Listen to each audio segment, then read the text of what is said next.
Waqt laqa lill-Prim Ministru Robert Abela kellu mal-Union tal-ħaddiema tax-xatt huwa stqarr li japprezza x-xogħol li jagħmlu dawn il-ħaddiema u jemmen fl-importanza tagħhom mhux biss għaliex kif spjega Nannuh kien ukoll ħaddiem liċenzjat tax-xatt, iżda għaliex konvint bl-importanza tal-irwol kruċjali ta' dawn il-ħaddiema. Huwa nota kif dawn l-aħħar ġimgħat kienu kruċjali bis-servizz li taw lill-pajjiż li dejjem ingħatu b'dedikazzjoni mill-ħaddiema.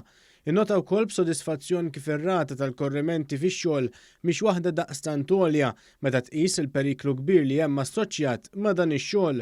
Il-Prim Ministru Abela saħaq li ser ikun qed jara li l-ħaddiema tax-xatt jibqgħu protetti mill-liġi. Kienu pjaċir ħafna b'din iż-żjara ta' ħbieb antiki u nħares il-qudiem issa fil-kariga differenti li nibqa' nara l-figura tal-ħaddiem liċenzjat tax-xatt protetta mill-liġi wkoll imma li tibqgħu wkoll tevolvu ma' żminijiet u s-settur jibqgħu wieħed b'saħħtu. Huwa ddefinixxa l-Union tal-ħaddiema tax-xatt bħala waħda responsabbli li tħares lejn interessi mhux biss tal-ħaddiema tagħhom iżda li ssib bilanċ mal-interessi oħrajn fis-settur.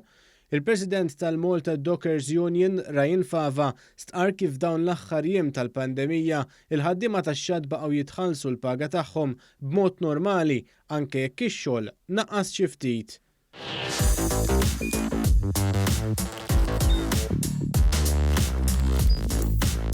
Idħol fuq one.com.mt u hemmhekk tista' tara l-programmi kollha li jxandru fuq One permezz ta' One Play.